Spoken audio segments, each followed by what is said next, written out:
Gesellschaft, Vedanta Society in Germany.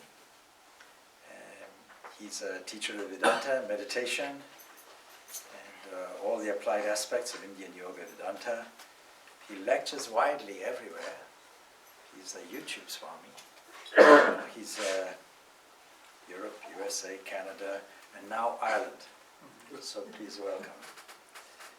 But I also know him to be a draftsman of note, a planner, and a good administrator, and somebody who is very open and has a wonderfully generous heart. So anybody who invites me to Germany 3 times in a row has a generous heart. That's okay. So he's going to speak to you on Vedanta, and in Vedanta in Germany in particular. And so I'm very pleased to introduce him to you and welcome you. Such a wonderful number of people, particularly on a weekday. So thank you for coming. And I leave it now to Swami to give us a talk. You can give a clap.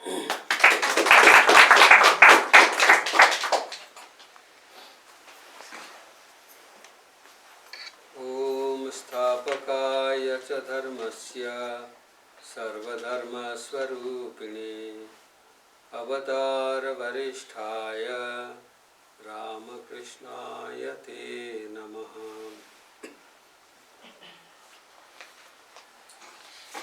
Revered Swami Baneshanandaji, dear Swami Purnanandaji, dear friends and devotees, I think it is a great privilege for me to be here this evening to share some of my experiences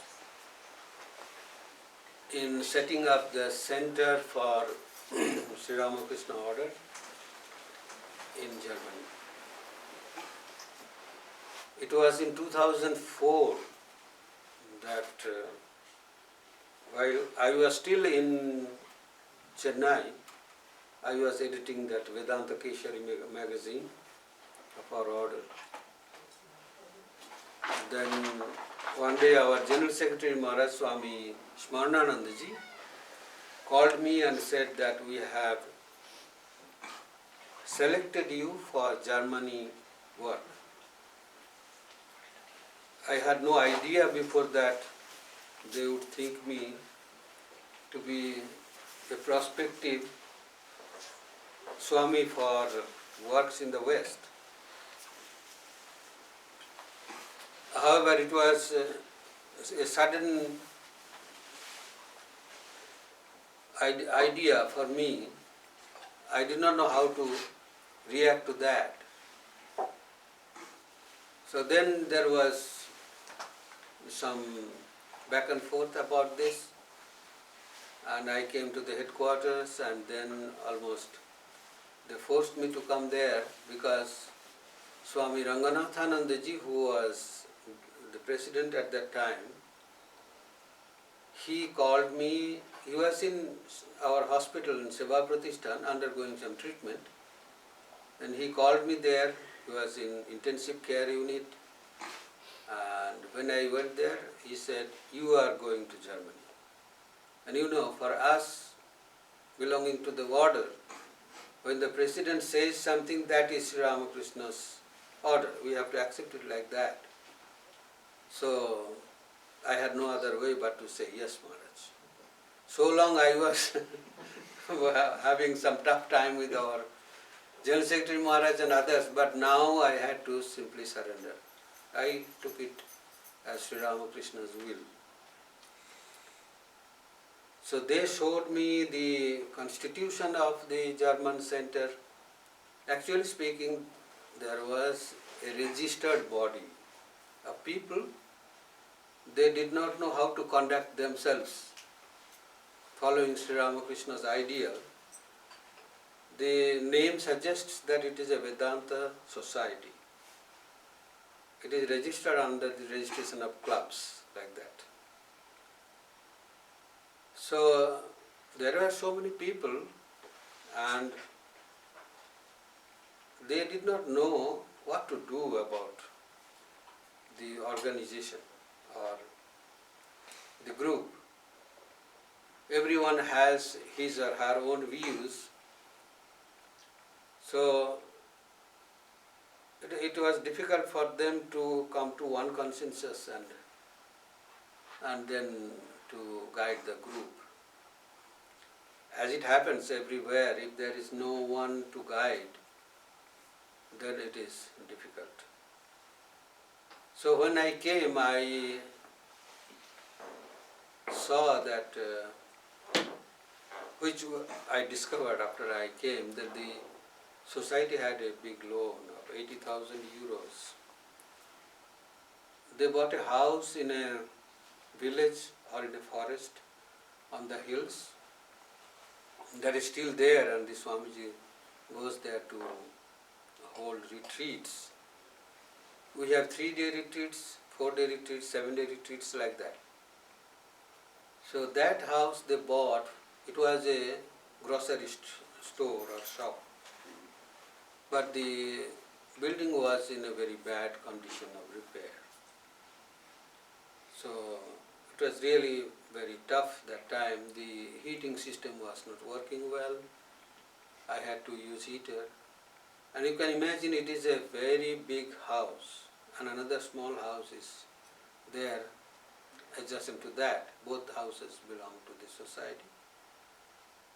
And we can accommodate about 25 people for a retreat. There is a shrine which can accommodate 50 people. That is upstairs, that is the ground floor, first floor, second floor, there. First floor accommodates devotees, and ground floor, we two Swamis stay there, and it has a lecture hall which accommodates 150 people. Dining hall for 70 people, big kitchen, like that. It is a huge house. To maintain it itself is a big expenditure. And that time we had only loans, no income. And I discovered that we had an overdraft of 4,000 euros from the current account, on which they were charging us 11% interest. And on the loans we were paying 6% and 7% interest. So it was not very welcoming situation there. And you are completely cut off from the, I should not say locality, because there are some 4 or 5 houses in that village, but from any kind of facility, so to say. So I came there, and that was the situation which I discovered after I came there. We had no idea about these things. But the thing is that I worked at our headquarters, guiding the organization in legal matters. So I had some idea about how the centers in the West run, or foreign countries, so to say, run, and their constitutions and their legal intricacies. Some ideas I did have. So when I came there, then I had this idea in my mind. If Thakur has selected me, if Sri Ramakrishna has selected me, he has his plan. So I should see that his will is done, not my will. That should be the approach. So money is really not a big problem anywhere. In our long experience in the order for 45 years, I can myself say that money is not a big problem. Big problem is who will work for this ideal with proper dedication to bring the vertically standing ego to bend forward somewhat, bend forward, is really difficult. The I is vertically standing ego, very big, very strong. So, therefore the first thing was that, of course the idea of this loan I paid off in 2 years' time. I went to USA and gave lectures there, and collected some money and came back. So every year after that I used even go to USA for 6-7 weeks and then holding lectures in different groups, universities, other places. They give good amount of money. That way I was somehow managing the center, but by Sri Ramakrishna's grace some good money also came. So in 2 years' time we paid off the loan. But the thing is that when I started there, then I decided to experiment on a few points. There were 4 points I was thinking to experiment on, of which 3 of them I will tell you here. And after 15 years, when I came there I was 50-year-old. Now after 15 years, my reflexes are all down. My energy level has gone down. I am called old man. So you know now that energy is not there, that enthusiasm, everything, but it has matured much more. Thing is that, so I have to give time to myself to experiment on 3 things. Number 1 is that what should be the location of our permanent center. I have been sent there to establish a permanent center of the Ramakrishna order. I am not there to do something for 1 or 2 years like doing some business and going back to India. So doing some profit, not for that purpose. So I have to see that since I will be doing a permanent work, the means I take should prove that these means are meant for some permanent work. In legal parlance also, it is there. The steps you take to remedy one grievance will prove that what nature the grievance has, whether it is of permanent nature or temporary nature. So suppose, to give an example, if you are trying to eliminate one employee, the steps will prove that this employee is a temporary employee or a permanent employee. If you take steps to remove that person, those steps are needed for removing a permanent employee. But if you try to remove a temporary employee and follow those steps, then your steps prove that you are removing a permanent employee, which is not permitted. So these are all problems. So therefore, when you start a permanent work, you should give yourself enough time to think on different aspects of that. The first thing is that I came there at a place on the hills in a forest, and that village had only 4 houses. There was no bus connection, nothing. We did not have a car. I did not know how to drive. I did not know the language. So I require to think of a location, and I have to experiment on the location. It is not that visiting some places for some time and then deciding suddenly that we start a center. When someone goes for a lecture, many people will come for the lecture. But if you go there permanently, then how many people will come to help you permanently? That is a big question. So location was also important. So where? So I have to experiment on different locations so that we find the best location so that we can reach these messages or ideals to the maximum number of people, and it would be easy for the young people to visit us, to come and take advantage of our activities. That was the first thing. Second thing was that what we should do there. I have my Indian experience, but that won't work. The works we do in India, they are not needed to be done there. And you are not allowed to do also because you are not trained for those things. When the refugees came to Germany, Then some of our devotees, volunteers, they wanted to go and help them. Where to serve food to the refugees. They had to take training for several days how to serve food. Can you imagine that?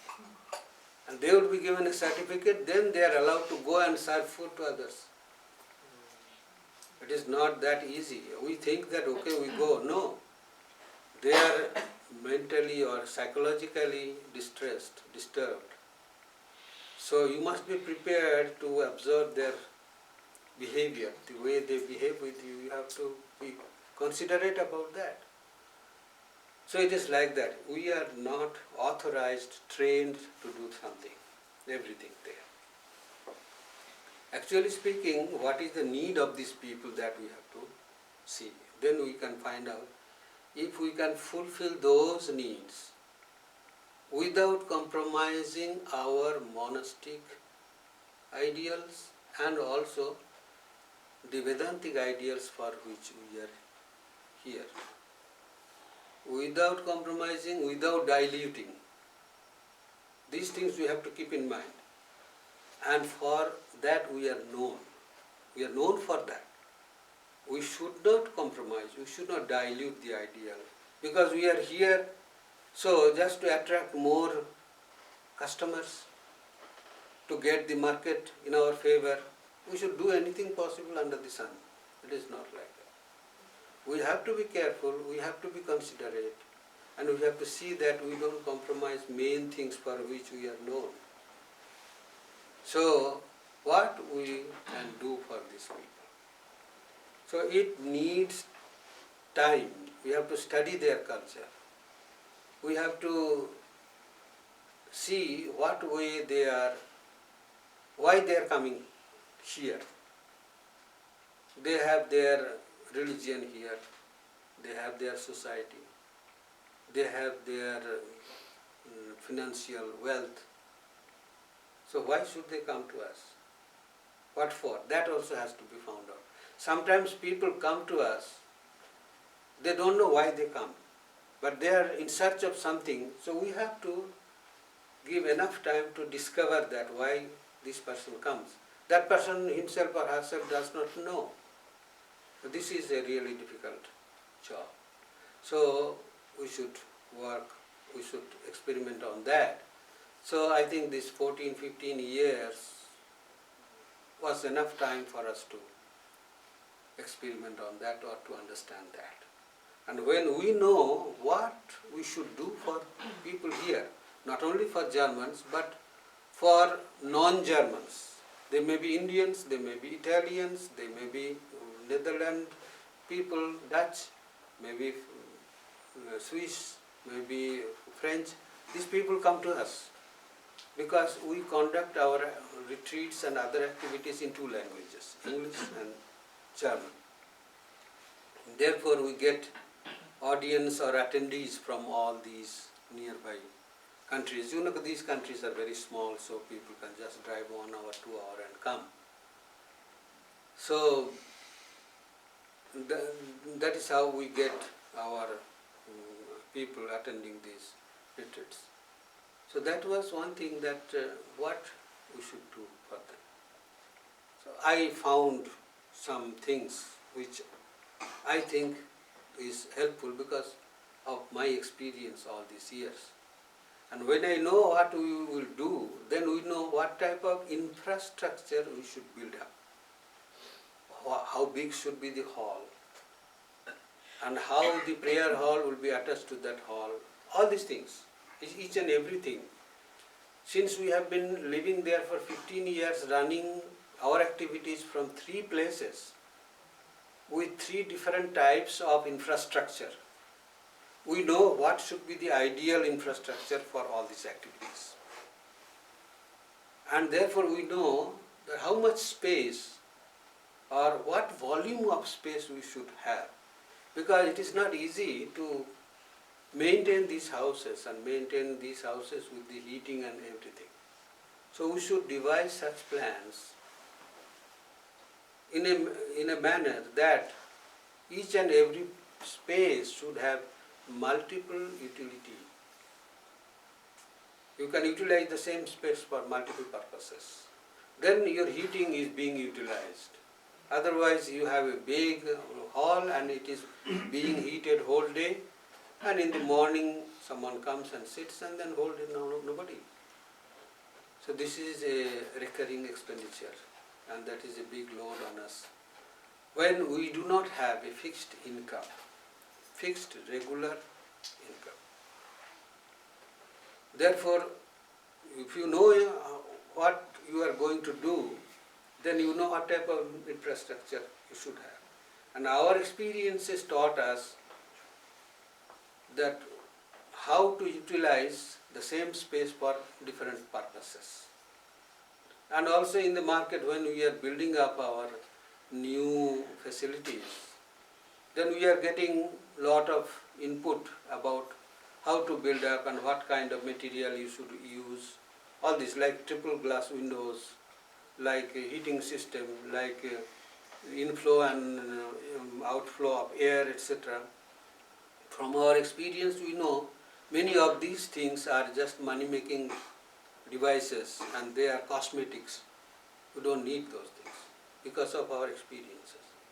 So after 15 years, we know that what we should do and what type of infrastructure we will build up. And third thing was very important, that we should build up a group of friends and devotees from Germany, German nationals, who would support this work. We don't need to import people from India and run these activities. We don't need. So therefore it is very difficult, because Germany is a very conservative country. And I can tell you openly that this is the truth there, that most of them are Protestants. They think that monks are women haters.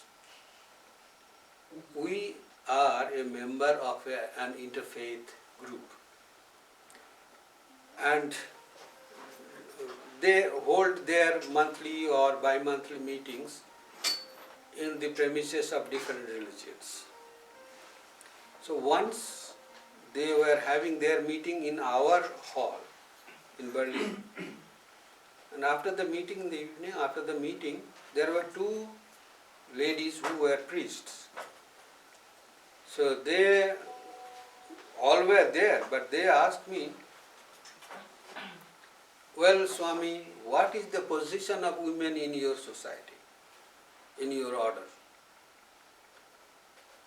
Then I saw that they were ready to go, so I cannot give them a big lecture. So I just, because there was a sliding door closing the shrine, and which opens to the lecture hall or dining hall or bookshelves and multiple use. So I just opened the sliding door, put on the light, and showed the picture of Holy Mother and said, "That is the position of women in our order. That is the position of women." And they by chance saw that there was Buddha, there was Jesus. They were simply charmed. They said, "Yes, we talk about interfaith, but you have an interfaith altar." First time I heard this phrase. You have an interfaith altar. So now when I am submitting the plan for our new building, so that space where we will have our shrine, I did not call it shrine. I wrote that interfaith shrine, an interfaith meditation room. It's so wonderful, because I did not know that we can term it like that. So see, this is the third thing, that these people, they themselves should be able to support this, because this is meant for them. So these were the three things I had to experiment on. And after 14 years actually, I wrote to our headquarters that these have been now. I am satisfied with this experimentation. We can go in for a big center. So we have bought a big plot of land in Berlin itself. It is not far away from our present center. But our center in Frankfurt, in Berlin, they are all in purely residential area. So we are not allowed to hold public activities there. Therefore the land we have bought now, that is in a very posh area, but since it is on the main road, so we are allowed to run public activities. So this is the present state.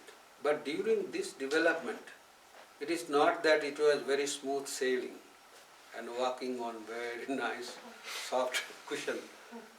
It was really very tough.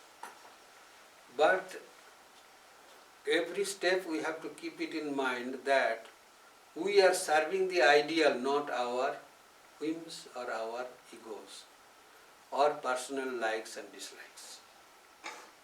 I will tell you, it is natural, everywhere it happens.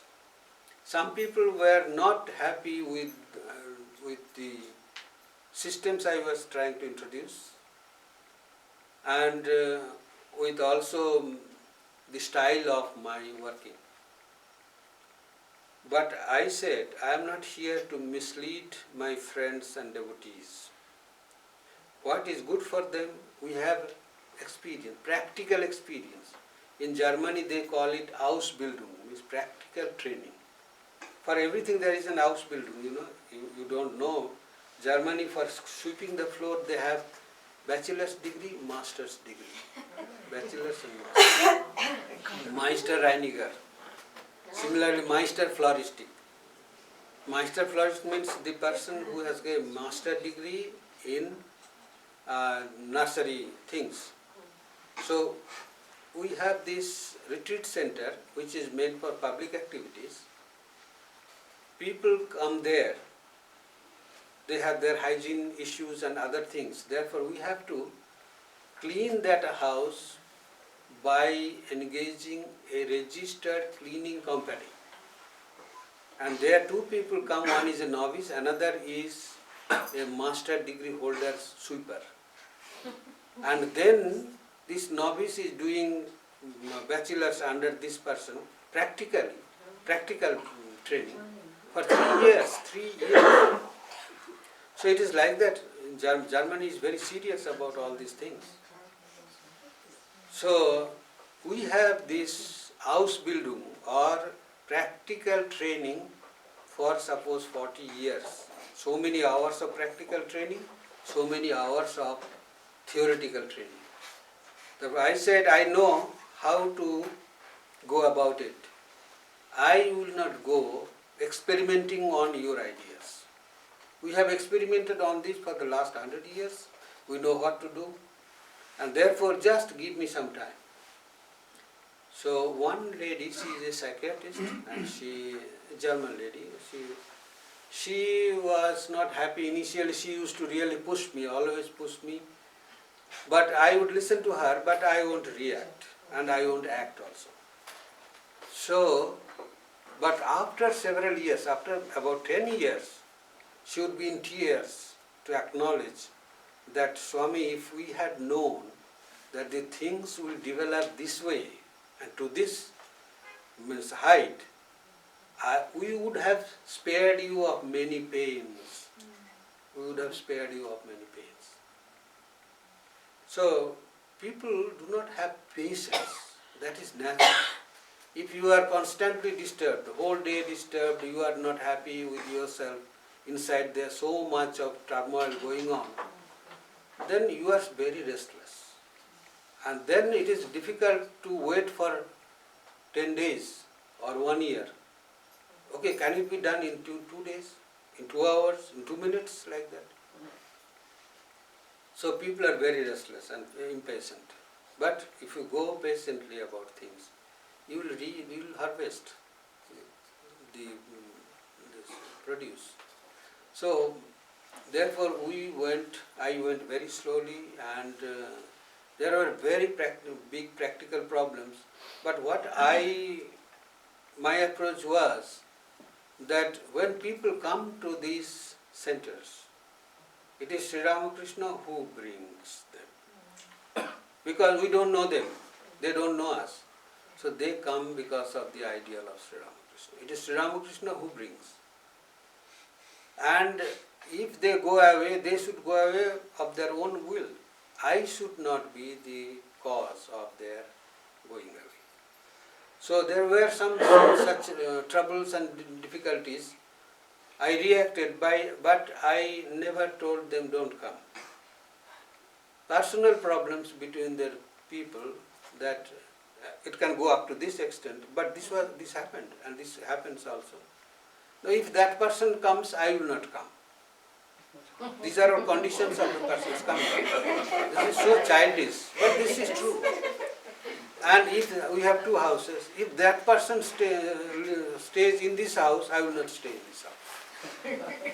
And you have the bed in this room, which is south-north. But I have problem with the south-north. They will bring, some people will bring, copper stick, and will go around the room like this and test it, and then no, here I can't sleep. Why? You can't understand why, but no, here I can't sleep. Midnight that person left, and early morning came back. Driving long distance, came back. Only driving whole night spent, and then came. These are all things you have to navigate through all those things. You should learn how to navigate in English Channel. It is like that. So with these people you have to work, and therefore it is not that easy to. But the thing is that these people who were really not exactly troublesome, but who were really not happy with my work, I am happy to say that we get the best help from them now. Now they are the real helpers. They have learned from their own experiences. They fought with their own inner troubles. One person, one lady, she was in tears to tell me, many times, Swamiji, many things happened, but I could not leave.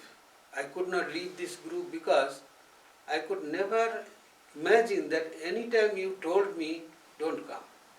You wanted to exclude me. This I could never feel. Therefore I continued, and today I am really happy that I continued. So we should give time to people to transform inside. That is also our duty. So things happened.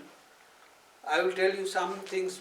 It is not that we are working here, but the great experience in doing such things is that you will see that not only you, but Sri Ramakrishna, Mother, they are working hand in hand with you. Not that you are working because of their grace, and they are just simply blessing from there and then just seeing the drama.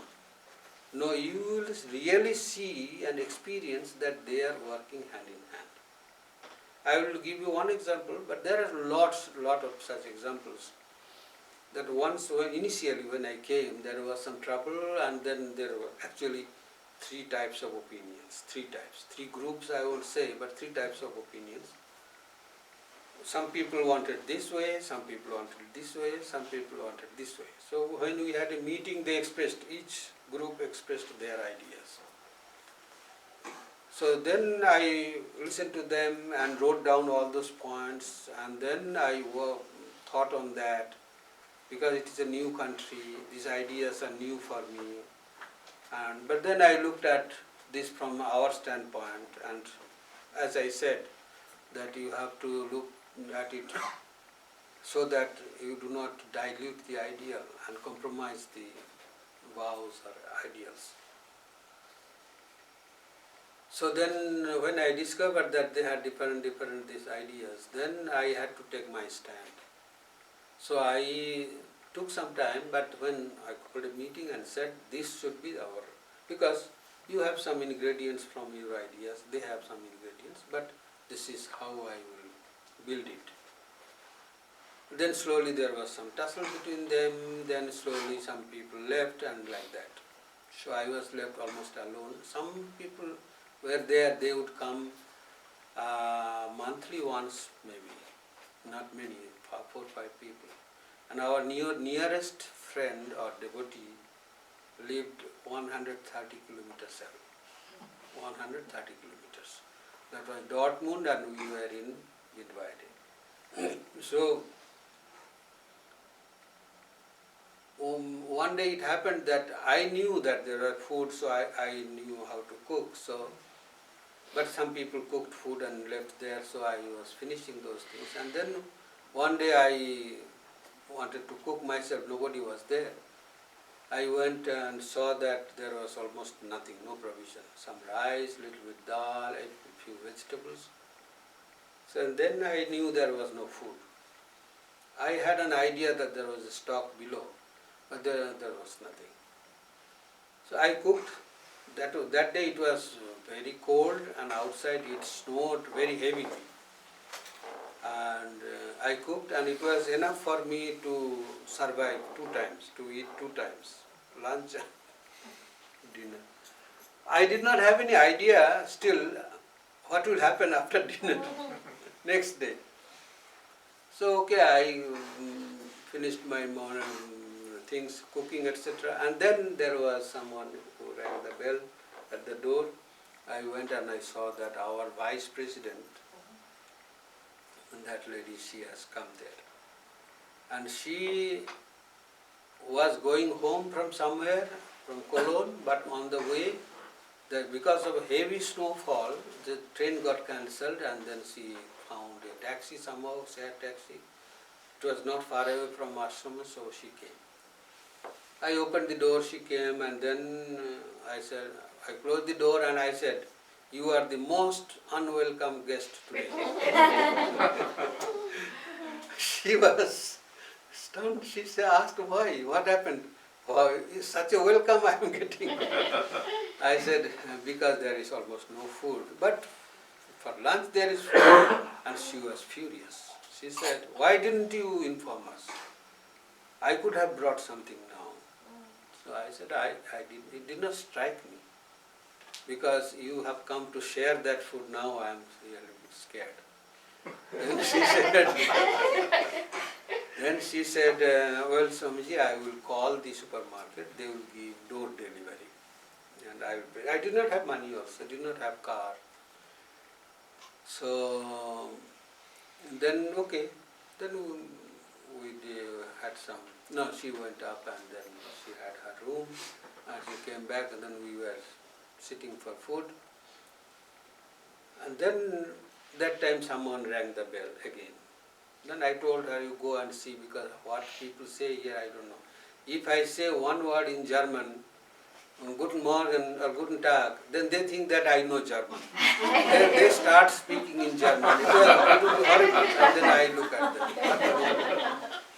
So it is also dangerous to say even a single word in German. So therefore I told you go and check. She went there. I could hear that someone was speaking to her in a very loud voice and very hoarse type of sound. Then I heard that, but then she came back and she was in tears. I thought that person has beaten her. So I just sprang up from my seat, but she said, no, don't be worried so much. Please come with me. Then I went there, I saw a tall gentleman, German. He was standing there with big moustache. And he was standing outside, but inside the door, the big basket full of fruits, vegetables and all these things were there. I immediately knew that it was she who telephoned the supermarket and he has brought. He is actually a farmer. He looked like the supermarket employee.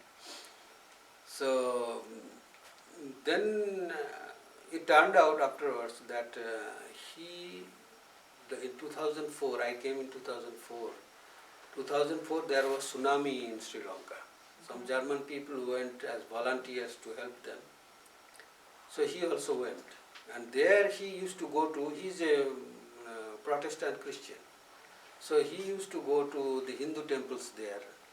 And he was very moved by their behavior, by their love for him. They would give him prasad, take care of him, and all these things. So he fell in love with this culture. So that day it was snowing so much and he was going for his work, passing by our house, and he saw there was a board which says Vedanta Gesellschaft. Actually I put that board But I did not write anything more. Vedanta Ghazal Sahib, it is free from any kind of personal god or any kind of... They just immediately term it as a cult, if you give any name of any personal god. So then it was registered society affiliated to Ramakrishna order in India in small letters. So he read everything. And India, some Indians will be there. These are good people like that, he thought. He went for his work, but two of his colleagues did not turn up because it was snowing and hilly, very hilly area, that place. So he also did not start his work. He was coming back. On the way he was passing by the supermarket, then he thought he would buy something for his home. So he went into the supermarket and then he saw, he remembered, those people are there. He saw lights in our house, but there was no car on the roadside, no nothing. Then he thought, let me buy something for these people. So he bought all those things, and what not? Vegetables, fruit, milk, rice, dal, everything, whatever you need for 7-8 days. He brought everything, and then that is why this lady was in tears. Afterwards she said, Swamiji, I read in books that these things happen. I have heard that some things happen like that some places, at some place. But I never knew that it would be my good fortune to see it with my own eyes, how it happens. So she did not telephone. It is that gentleman who decided to bring it and brought it actually. He lives some 30 kilometers away from us. He visits us now and then, helps us. So this is how things happen. If you depend on Sri Ramakrishna and you are serving his ideal, not your own personal interest, then you will see that these things just grow by that. That is what is called their grace. So that way it grows. But even now also you will see our websites. This is liked by many of our American devotees and our devotees in Germany. Germans are very strict. There was a really big tussle between me and this, our vice president lady, that I tried to design it in a different manner and she won't allow.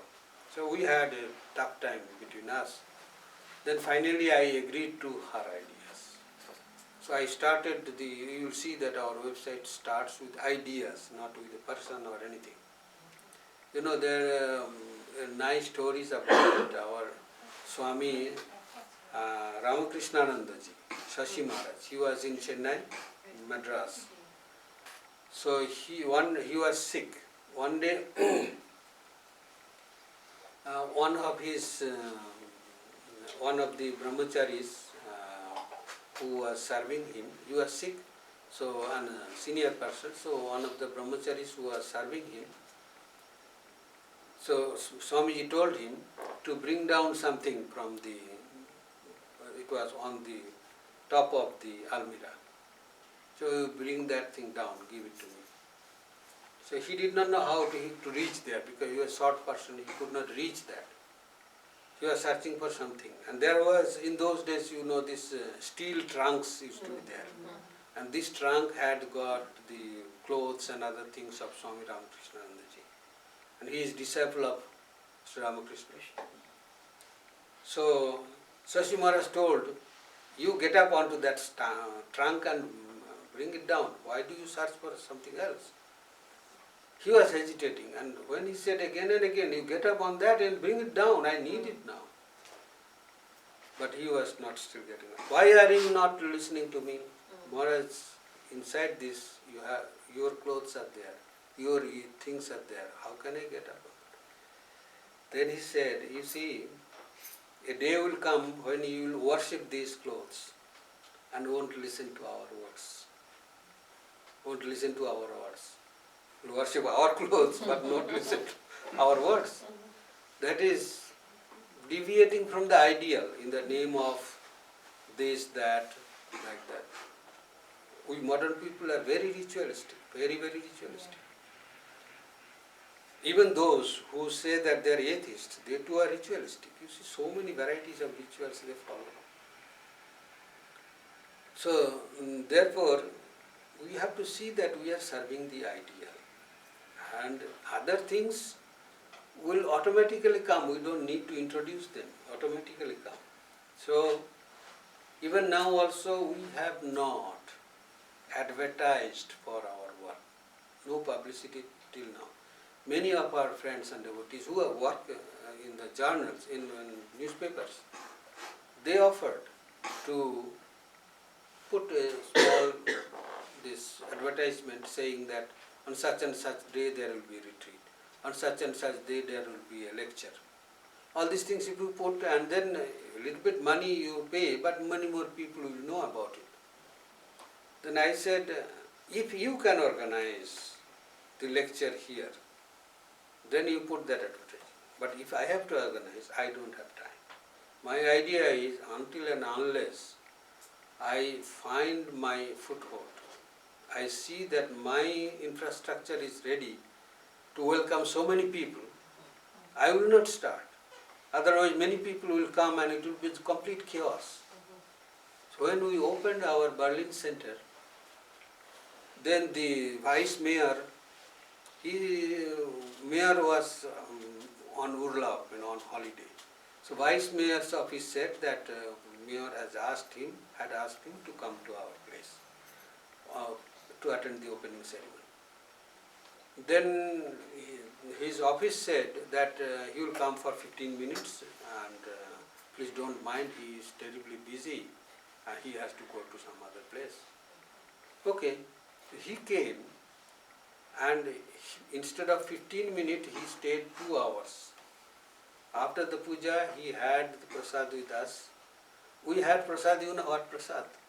So our devotees, they made sandwiches. Sandwiches, the day before, at the night, they all sat and made sandwiches and kept, and we made 200 sandwiches, 160 sandwiches were used. So, now you see after this, when we were sitting together, he also brought his food, we also brought in these plates. We brought our food and sat at one place and we were talking. Then he said, you see, I planned to stay here 15 minutes. But wherever I have gone for these functions, there would be a lot of noise and complete mismanagement and a strange smell of food. Strange smell, strange, because they are not familiar with this. But he was very open about it, strange smell of food. So I thought it would be like something like that. But when I came here, I saw all were sitting quiet. And there are many Germans. And when he spoke with them, somebody is a doctor, somebody is a professor, a big psychiatrist, and a doctor, like that, heart specialist, many. So then he thought, yeah, there is some meaning in this movement. So he stayed back and he liked everything about our. Even prasad also, generally they don't eat prasad, but he ate prasad because soup and sandwich were there. So like that, so we go very slowly, and it is not that we are here to import Indian culture, table manners and dresses, etc.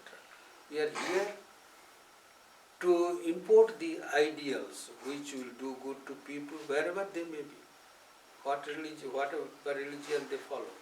It is meant for human beings.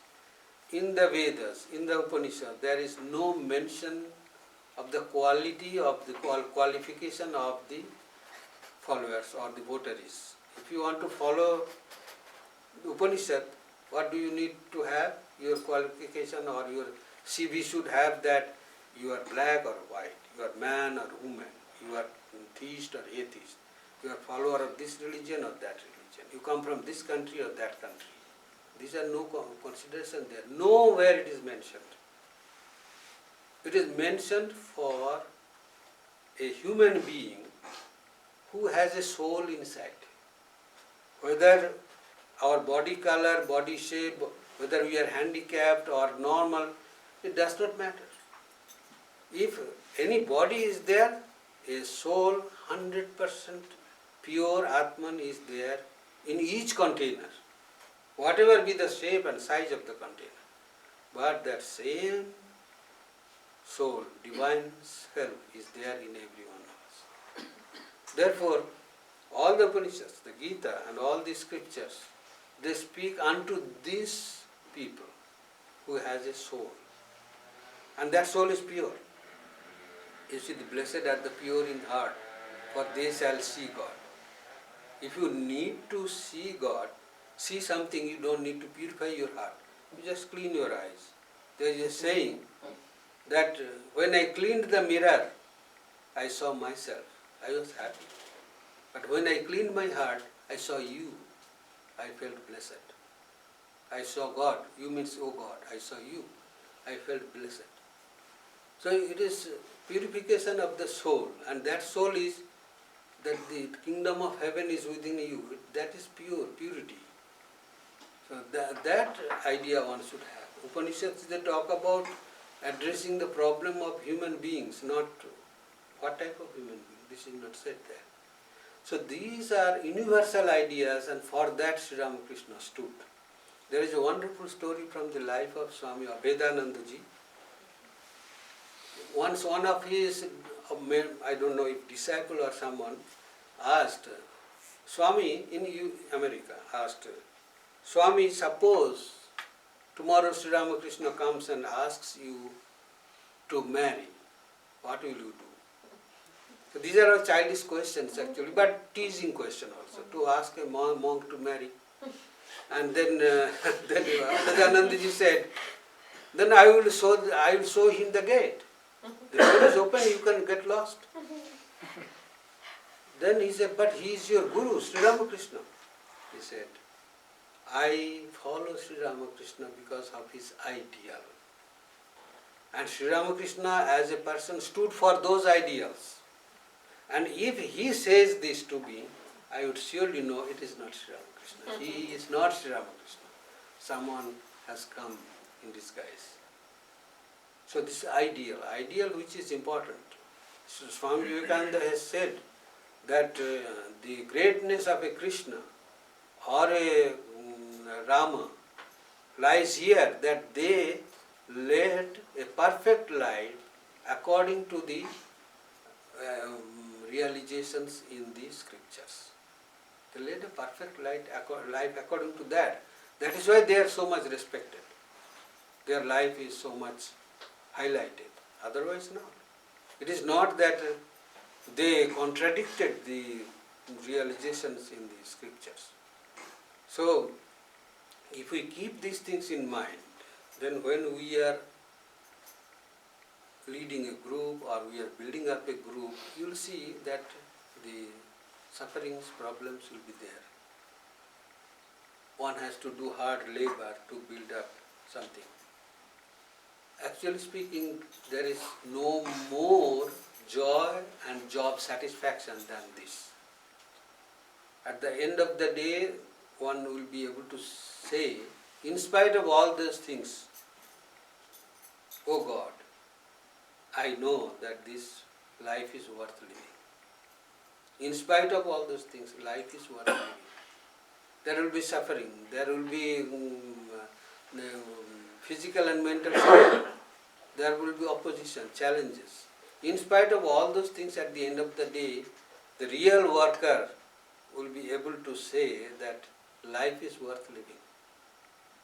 This is our right.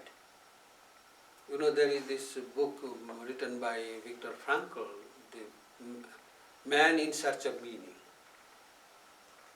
And there he has written, if you do not find a meaning in suffering, then what is the meaning in your suffering? Why do you suffer? It happens, you know, when we don't find any meaning in our suffering, what we do? We commit suicide. That is normal. But then you failed. You failed. You did not use all the resources available to you. In the scriptures, in the Upanishad, they use a very bad word. They generally don't know how to abuse, how to use abusive words. But they really used one bad word, and that is called kripana. Yova itadaksharam gargi aviditva asman lokat praiti sa kripana. Say those people who do not strive to realize their own self in this life, they are called the misers. The misers. You know who is a miser? The person who lives the life of a poor man so that he or she can die as a rich person. that is called a miser. So Upanishad says those people who have not utilized their resources, they are called miser. Sakripana, he or she is called miser. So God has given these hands, these eyes, etc. These hands, I am reminded of a wonderful thing Holy Mother said, Holy Mother says, someone came to Holy Mother and said, Mother, you are goddess, you are the mother of the universe. I have taken initiation from you. Do I need to do japa? Still do I need to do japa? Then mother looked at her and said, why not? God has given you so beautiful fingers. When I read that, I was very, very upset. Why did these people print these words in a book? Because what is the question and what is the answer? I have my greatest respect for mother, and suddenly I saw this and I was very upset with these people who printed that one. Then why do I need to do japa? Why not? God has given you beautiful fingers. Then I did not know why they printed this one. So it took me long time to understand that meaning. When I was editor of Vedanta Keshari, that time I got 2 videos which showed how we are born from the conception till our birth. What happens? How the hands and eyes, everything develop one after another. And there were billions of chances that anything could have gone wrong. Not anything, many things would have gone wrong. And then I knew my own cousin was born with these 2 fingers like this. He had his hands so closed like this, but when he was able to open, only these 2 fingers were bent like this. Then they found that he has to undergo plastic surgery. So at the age of 4, like that, he had to undergo plastic surgery, but it was not, it did not become normal actually. But when I was looking after our clinic in Shillong, that time our medical doctor, I used to go and sit with him for a cup of coffee when there was a break. And then I used to ask him about why did you treat that, why did you give that medicine to this person, like that. And he would explain what happens, why this medicine is useful, all these things. I learned many things from him. Then I said, a small child came, baby, and you checked his heart and said he has to go to Vellore for an open heart surgery. What happened? Then he said, there is a hole on the wall between that partition. So this hole generally closes after the birth, but this hole did not close in the case of this person. And in India, in those days, it was a big expenditure. And many poor parents won't be able to do that, and these children really died. So, this could have happened. One could have been born as a handicapped person. So then that time I read one quotation somewhere, and it says that I was complaining to my parents that I had no good shoes until I saw a man who had no legs. Then you look at yourself and see that how beautiful these fingers are. How much privileged we are. We don't think about that. We complain, that is the habit we have learned. This is a type of philosophy we are following, that go on complaining. And don't say, oh God, thank you that you have given me so many things. At least I have seen with my own eyes when I was a young novice. One devotee family used to come. Their only son, he was so handsome, and he was married. He was an engineer in the paper mill. And one day I saw his parents crying like anything near Bhuteshanandaji Maharaj. And afterwards I asked him, why, what happened to... I have never seen such senior people crying this way. So what happened to them? Then he said that this young man's name was Arun. So Arun has got terrible mental problem, has gone mad. So in spite of everything, if this goes off, then what is there? This whole world is nothing for us. So if we look at ourselves, you see that in spite of everything, still we are normal. That itself is a very big thing. Still we are normal. So anything could have happened during the time of birth. So then I understood how privileged and blessed we are. Even because of our physical body, if you look at the physical body, look at the mind, how privileged we are. So from that time I started loving my fingers and loving how to do japa. Why you should do japa. So these are all things you forget actually. You forget. And as Swamiji has said, that it is the best way to do karma yoga. Karma yoga means when we are doing any work, we have to remember God. God, or to remember any entity, whatever we like, which has got bigger power or better benign power. We have to think on that. Holy Mother has said, when I put the cooking pot on the oven or on fire, then what shall I do? I sit down there and do japa. She is saying. So how to utilize that time? When someone is doing gardening, planting flowers, taking out weeds, all these things, that time why don't you remember God? Nobody is saying. After the lecture in Chicago, the one university student, he asked, Swamiji, you said we should be mindful. We should be aware of our ideal or mindful in everything. But suppose I am a computer programmer. I am doing programming. So how to be mindful about God? If I think of God at that time, I can't do my programming. This is not possible. See, this is a very practical problem, and he is talking about practical problem. Then I said, do you really think that it is not possible to think of God when you are doing computer programming? He said, yes. It is not possible. I said, really? It is your problem or problem for everyone? So many students said, yes, this is a normal problem, why do you ask this question? Then I said, then brother, you have to accept that. It won't be possible for you to think of other things when you are meditating. Does it happen like that? When you are meditating, why do you complain that I am not able to concentrate my mind? See how we cheat ourselves, deceive ourselves. Questions are there, they seem to be very logical, very practical, but if you delve deep into the question itself, you will find the answer, that how irrational we are to form the questions. So that is why in the life of Einstein, you will see, Einstein said, first thing he did, he started asking questions on established theories. Why the shortest distance between 2 points should be always in a straight line? Why?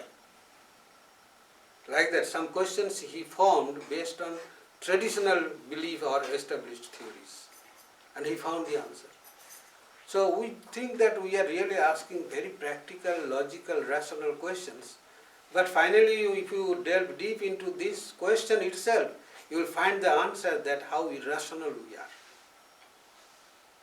In one of the technical university, that IIT Chennai, a student said, when I was speaking, then in the beginning the organizing student, he said, Swamiji, sometimes we may ask you some nonsensical question. You don't need to answer. Why? Why do you say like that? if you have the right to ask me any kind of nonsensical question, this is also my right to tell you how nonsensical it is. Yes, that will be the approach. If you have the right to ask like that, I have also right to answer that. Yes, sometimes you just analyze the question itself. How much flaws are there inside that question? Fallacious questions we ask. So it is like that. In life, if we go and have a place for God, and then God, it is not that you go on worshipping God or in the temple or shrine, in mosque or church, but whatever you are doing, that is why Sister Nivedita wrote in the foreword, preface of Swami Vivekananda's complete works. She says, if the one and the many indeed be the same reality, then there is no difference henceforth between sacred and secular. To labor is to pray, to conquer is to renounce, to have and to hold is as stern a trust as to quit and avoid. So to labor is to pray. How it will become? If we know that I am holy, if I know that I am Atman, I am the self, whatever I do should be able to manifest or give impression of that holiness. Otherwise who are we? If a person is holy, the work he does will be holy work. So this is a place where we have to find ourselves. We have to see that there is a link which we are missing. And then we will be able to really practice these things, and practice will become natural. There is no need to struggle for this practice. Can I do this? I am a human being, I am holy, I am children of God. So I am a child of God. Can I do like this?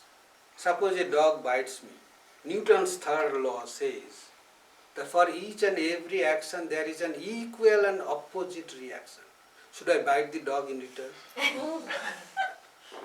If I am following material science and know the science is everything, then I will bend down and bite the dog, because each and every action, equal and opposite reaction, go and bite the dog. I can't do. Why? Something inside holds me back. You can't bend down that low. You are not a dog, that is the difference. And this equation, if we find within ourselves, how can I do this? How am I, who am a spiritual person, do anything which is secular? Do anything which is material? Whatever I do will be spiritual work. Each and every work will be a worship. That is why Swamiji has said, two ideas are there, one is work, another is worship. When you grow in understanding both slowly, then you will see that work, first is work and worship, then you do it at work as worship. You see, in Germany, I am really very happy to see that people do their work as worship. As you do your worship, they do their work like that. With all attention, with all perfection, 90 degree. One of the devotees, he would keep things, suppose at this corner, 90 degree it should be, like this. Not like this, to be straight. And another person complained, hey, always 90 degree, I can't just. I said, well, when you go to the shop to buy things, if a packet is torn or somehow tampered or has a dent, will you buy that? You will ask for a perfect one. Why? At home you go to your room, what is perfect there inside the room? Why can't you live like that if you expect others to be perfect? So this 90 degrees. So Germany, they do work as worship. So that is the second step. Work and worship, work is as worship, and then finally it will become, automatically it will become work is worship. Whatever you do, that is the worship. That is why the song is there. Whatever you hear with your ears, these are nothing but the name of the mother. So name of the mother, any abusive word is name of the mother? No, this how you use it, how you use it. If you are good, if you are holy, you will not use those words which are unholy, which are bad, which will hurt others. So that is why these ideals have to be there. I will close it with one incident from Bhuteshanandaji Maharaj's life. He was the president, he was addressing a gathering of monks, the heads of our centers, and some other monks which are also carrying out very responsible works. And this was a meeting of these heads because they are guiding other splinter groups, small groups here and there, which are not being headed by monks. But we have to guide them, we have to settle quarrel between them, etc. etc. So this is called the spreading of the message, bhav prachar. Bhav prachar. Bhav means message, or bhav means our own understanding of the idea. That is why it's called bhav. So bhav prachar. So how to spread this message, these ideals? Then he said, two things should be kept in mind. One is bhava sangshuddhi. These words he used. First, you try to purify yourself. That is the first condition. Then you go to help others to purify themselves. So first is purification of one's own self, and second one is, then the question comes, generally we will have always doubts, and our doubt comes like this. So if I take the whole life to purify myself, then what should I do to help others? So therefore it is, then he said, no, two things are necessary, but they should go hand in hand. As you go on purifying yourself first, you go on helping others to purify themselves. So how? The simple equation is that if someone says that I will not touch water until I learn how to swim, then go. It is like that. I will not touch water until I learn how to swim, because if I touch water, then I will drown myself there. So without touching water, how do you learn swimming? It is exactly like that. Most of the time, many of our movements fail. They say today's creative movements will become tomorrow's vested interests. Today's creative movements become tomorrow's vested interest, because we deviate from the ideal and our vested interest comes. So therefore, when we are working in a group, there is no better way to transform our insight to become better people than working in a group. The world has not been able to establish this truth, that by the rehabilitation therapy you will get big successes. These rehabilitation therapies are failing. Rather, these therapies of satsangas, etc., they are helping. And the greatest example the other day I told in London, and you have examples everywhere, the Alcoholics Anonymous. Alcoholics Anonymous. They are the greatest example, and they are the only thing which helps people is satsang. And alcoholics are not sat, that you will have satsang there. Alcoholics are alcoholics. But satsang there is that they sit together and discuss about their failures. Okay, I tried not to drink, and after 4 days I had to drink. Someone said, I tried to drink, after 3 days I drank. So like that they go on talking between them. And what happens, they are not talking about failures. The main thing which are impressing everyone is that they are trying. And that is why they have got the maximum success in making alcoholics sober. Maximum success. That is why they are spreading all over the world. many volunteers who became sober in their life.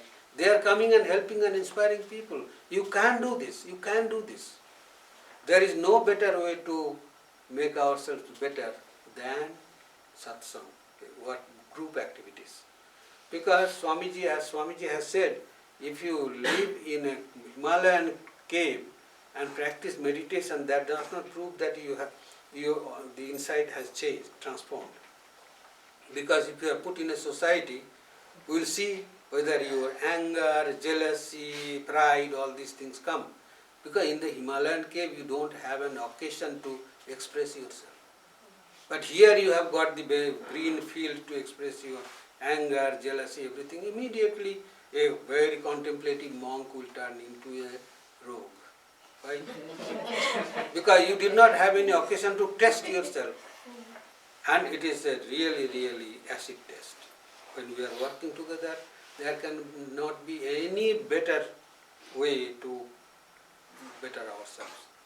So this is why in a group when you are working, this is wonderful because the noble minds actually inspire nobility in others.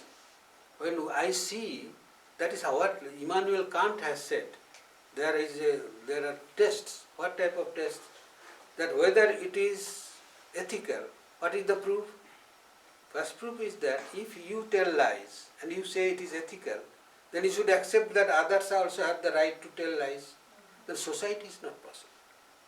You tell me that tomorrow at 5 o'clock I will be at this station and it is a lie, then I will also not go because I know that I lie, that person also has lied, because both have got the right to lie. Then society is not possible. Second thing is that, is it a good feeling? That is his words. Is it a good feeling to think that I am a liar? This is the greatest effect on us. When we are working in a harmonious group, each of us is contributing to this harmony and love. And therefore, in the company of noble minds, that is how the minds become noble. We will be elevated to that level. And that is the only way that we can make ourselves better. But if I want to struggle myself, I can do it, but it is very, very difficult and hardly a few people can succeed. And if I take the help from others, that is the group is the best. So that is why it is wonderful that you are all coming together to build up these centers, and the job satisfaction is that you are all doing a pioneering work. There is no better job satisfaction than this. Any person can go on, they say, following the ruts. Following the ruts of one, plough has gone this way, so you also go that way. What is the speciality of yours? That you are following the old ruts. So therefore there is no better job satisfaction. You are building up, and here you will see that how you adjust yourself, and therefore when you go back home you become a better person, and in your life you become better. That is the greatest satisfaction, and spiritually fulfilling. Not only this physically but spiritually fulfilling. And at the end of the day,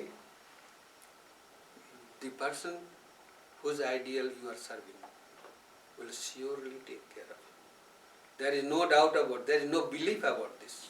This has been proved millions and millions of times, time and again. That is why in the Gita, Sri Krishna says, he says, I promise to you, O Arjuna, Name Bhakta Pranasya. There is no destruction or harm to my devotees. Name, Akonteya Pratijanihi. I am promising to you. Because Arjuna was a little bit sad to think that he is not up to the mark.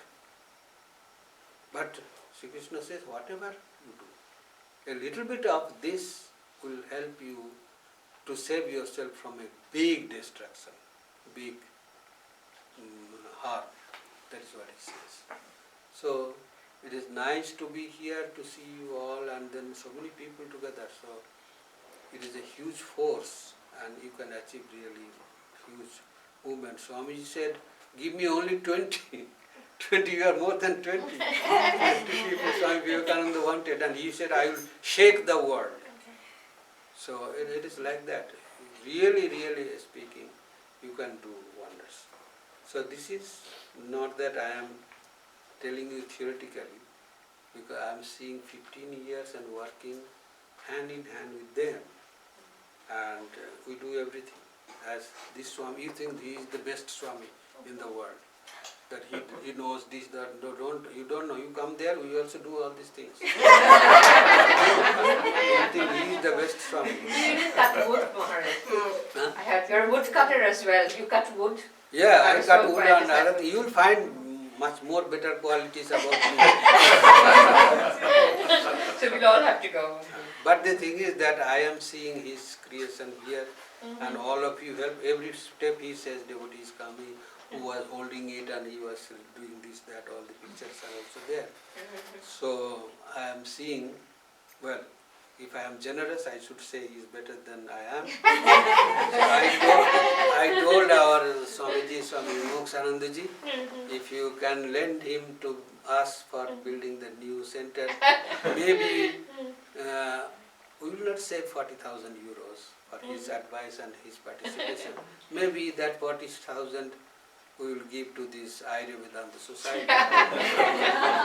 But you have to bear with me, because I will take him away for 2 years. Then all of you come together. Then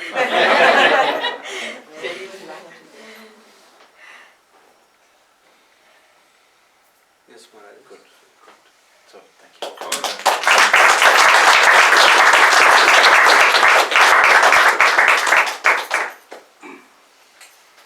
Any questions we have given in the program, followed by a question answer session? Already 9 o'clock. Yes. Okay. So there is no time? Okay. No, if they have time. Lots of questions and opportunity they will need. So, introduce yourself to Maharaj Yes. here. And because you see, what I didn't say in the introduction was he's a Sanskrit scholar, and of course he mentioned editor Vedanta Kesari and so on, formerly. So a man of great experience, great knowledge, erudite speaker. So we thank you so much. And thank you for visiting us, because you see, every time I go to Germany, all the devotees say, can we come? I said, yes, please come. But so far no one has come. But we're delighted that you're able to come, and also to see and report back, to answer all those questions that arose in Germany about how the center is. Because when they first went there, of course, it was Meher. In fact, when they first went there, we didn't have this. We had a suspicion that there needed to be a place like this. But so far, it was only just an idea. So wonderful. So it's very wonderful to see you. And please come again, because we have questions still to ask you. So next time you come, we should have a question answer. Please come again. Yeah, so you have a question bank and put it there. Yes. All right, good. So thank you. So we can take the food and so on. I'll take it to the back as usual. And, Also my hearty thanks to the Swamijis and to all of you, that I enjoyed your company here very much. Nice to see you all. Thank you so much. We are honored. And